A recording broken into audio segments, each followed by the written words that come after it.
Hello everybody. I hope you are doing well. In front of me is my 2019 Royal Enfield Continental GT650, and it is a beautiful bike. Well, as you guys know, in today's video, you can already see the title in the thumbnail, we are going to talk about all of the costs associated with owning my 2019 Royal Enfield Continental GT650 for the last year. We're going to talk about all the parts I've put on, from the taillight kit to the mirrors to the new grips to new tires, and just overall cost, including insurance and including just the purchase of the motorcycle. So if you are interested in learning how much it's going to cost you to own a 2019 Royal Enfield Continental GT650, keep watching this video.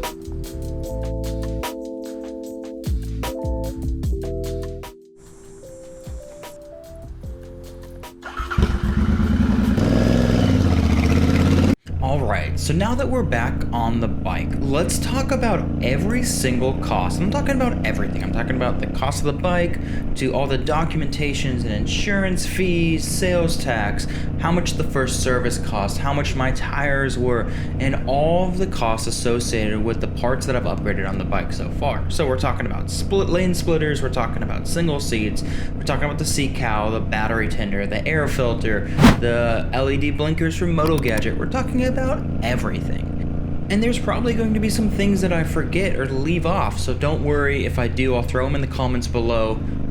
So let's start with the biggest expense on the list, and obviously that's going to be the motorcycle. So a little over a year ago, I purchased the 2019 Royal Enfield 650 GT from my local dealer.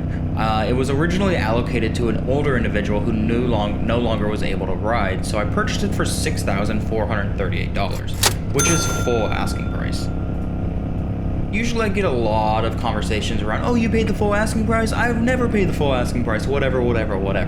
The thing is, when you're buying a motorcycle for yourself, but also for YouTube and YouTube views, you have to be one of the first people in the location to have that motorcycle. So I don't get the opportunity to wait till the end of the season and pick one up what's left on the floor.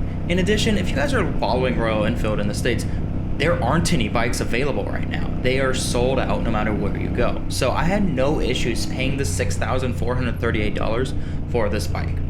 On top of that, there's a $75 documentation fee, $25 licensing fee, a $16 title fee, and of course, Michigan needs its sales tax of $390.78. So that wraps up the motorcycle purchase itself. Now, insurance. Now for insurance. Since this was my first motorcycle purchase in Michigan, my insurance was much higher than I expected. But I don't skimp on insurance, right? I have $500,000 for bodily injury, $100,000 for property damage. Basically, it's all the ticks have been talked, or all the talks have been ticks, all the boxes have been checked. You know what I'm trying to say there. So if there is ever an issue, I am covered, the individual is covered, the individual's property is covered, everything is covered, and I don't have to worry about it. This $818 fee a year is totally okay in my mind, and I'd rather spend a few extra $100 at the end of the year and know that I have peace of mind in case anything happened, versus trying to find the cheapest insurance. If you want to find the cheapest insurance, go for it. No worries at all. There are a lot of insurance agents that are more than happy just to give you the bare minimum. Fortunately, that's not what I'm looking for when I'm riding something that's already to be dangerous as is, in a place that has terrible drivers, on roads that are just notorious for being awful. I want to be safe, and you guys should be safe too. And now that I've had this motorcycle for a year, Michigan wants its take again. So I had to pay $20 for a renewal fee just to get a cute little sticker that I get to add onto my license plate. Oh, and I also get to pay another $25 for that license plate. Now that we have the motorcycle is insured, it's now renewed to be on the streets, we have to start talking about the first service. The first service happens about 300 miles after you get your bike, and it includes everything from changing the oil, valve adjustments, cleaning the fuel filter, fuel pump, and just basically going through all the main bolts and checking them to making sure that they've kept their torque spec. This first service cost me about $298.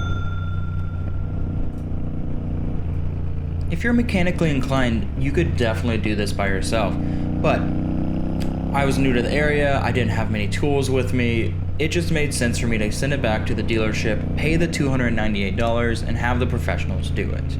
If you want to save yourself a few $100s, do it yourself. No issue with that. Now we get to talk about everyone's favorite part of a motorcycle, and that's we're talking about the fun upgrades. So for $130, I decided it was best that I upgrade the mirrors that originally came on the bike to bar-end CRG lane splitter mirrors. I think they look better, they're cleaner, I can actually see out of them, and honestly, the original Shrek mirrors that come from the top of the bike are just terrible in my opinion, but they do it for safety reasons, I get that. While I was doing that, I also upgraded the grips. I bought a pair of ODI grips, and they did a collaboration with Vans shoes. Yeah, like that Vans. So it has like a cool waffle style grip on the grip themselves. So it's about $25. So great investment. A little thicker, a little chunkier. They feel really good on the hands. From there, I really wanted to make my bike look a little more cafe racer-ish. So I bought a single seat and cowl from India, and it cost about $140. And the crazy thing is, I bought it on eBay India. I didn't know how long it was going to take or anything. It got there in 4 days. I got the box before I got the tracking number from the company I bought it from, which is just crazy. In addition, it was getting colder when I bought the bike, so I added a battery tender, and I recommend putting a battery tender on all the bikes you buy, just because it keeps your battery health where it needs to be, right, at a safe level. If you don't have a battery tender, there's a good chance that your bike won't start when you need it to most, and having to like bump start a bike or just wait around and get a jump from someone is just really obnoxious. So it's a simple process. Take the battery out, you basically clip on two little things to the terminals, and whenever you park your bike, you just plug it into a wall socket.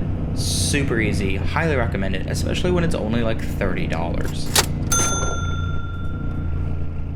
Now let's talk about a little bit about performance. For $85, probably the easiest and most efficient upgrade you can do to your Royal Enfield is a DNA air filter.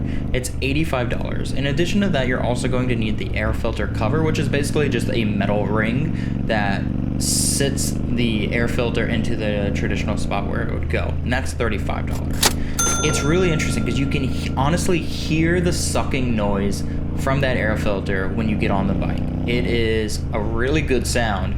And it's also just, it increases just like that instant torque, and it just sounds good. So sound good means good speed in my mind. I don't know if it really does, but you know what I mean. From there, as you guys saw in a previous video, I put on some Moto Gadget Emblaze turn indicators. There's a little LEDs on the front of my bike that replaced the long normal bulb stalks that came with the bike. They're super small, super bright, and they display lights in a 360-degree fashion. So no matter where you are, you can see the lights. Very cool. It took a little bit of 3D printing to make a part that the lights could sit into, but worth it. If you're interested in that, I can send you over the 3D printed file and get that for you. And some unexpected fees. I hit a pothole. I must have hit something. I don't know what I hit, but there was a slight gash in my tire, and honestly, I didn't feel comfortable riding it anymore. So I didn't want to buy new tires this year, but I felt like I had to, just to have a bike that be in a safe place. So I bought a pair of Michelin Pilot Sport Active tires for $420. And then in addition, I couldn't put it on myself because I don't have all the tools.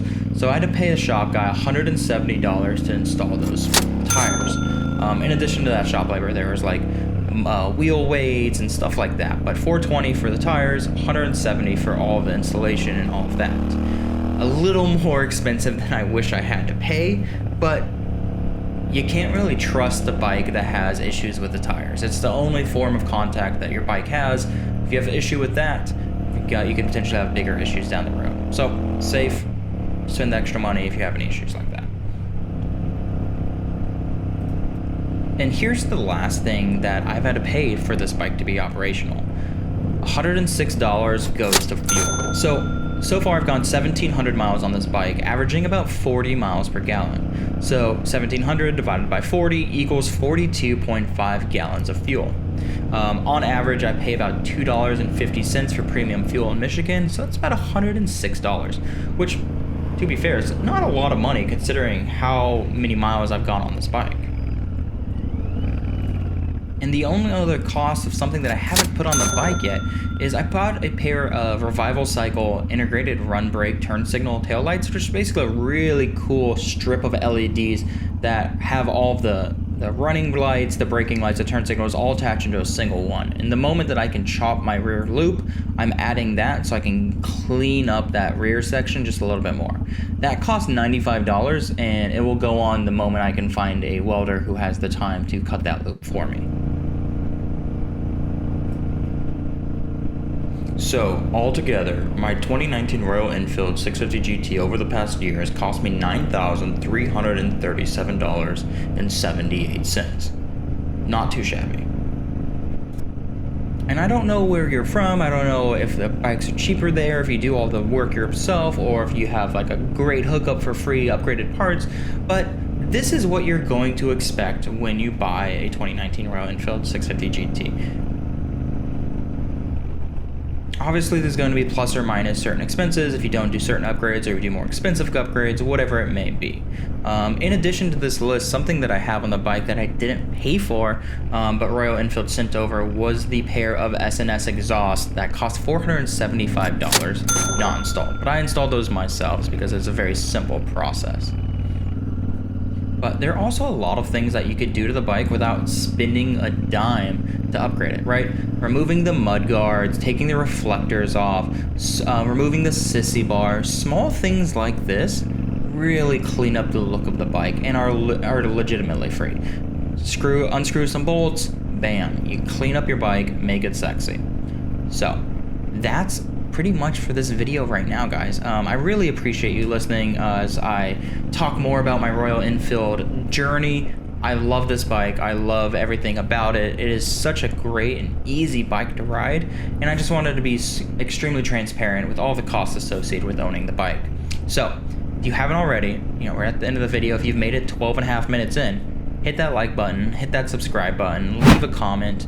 I really appreciate your guys' help and motivation to keep this channel running and alive, and get me excited to continue to publish and push out content every week, twice a week, Mondays and Thursdays at 8 a.m. Eastern Time. Alright guys, thanks so much for watching. Now go out there and ride safe.